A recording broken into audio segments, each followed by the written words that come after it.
La rançon renvoie au rachat.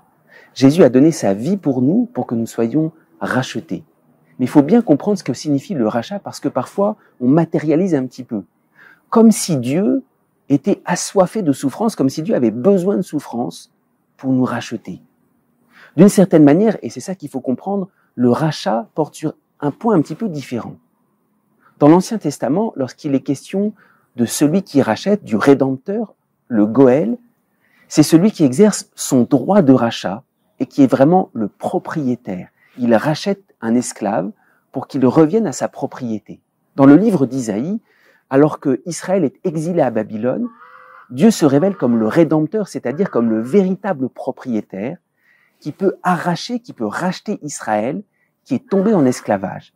Et le rachat, c'est retourner à notre véritable propriétaire.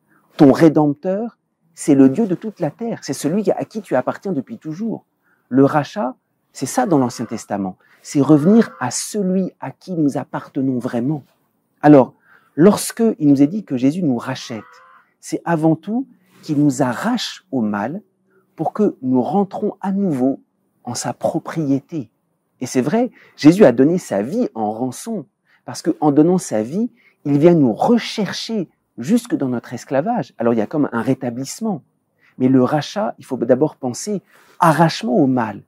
Et Jésus, par sa souffrance, par l'amour qu'il nous montre, nous arrache, nous attire à lui de façon bouleversante. Alors, il ne faut pas matérialiser le rachat. La rançon, c'est pas parce que Dieu serait assoiffé de souffrance. C'est parce qu'il veut tellement nous arracher au mal qu'il se donne à nous et que par là, il nous attire à lui.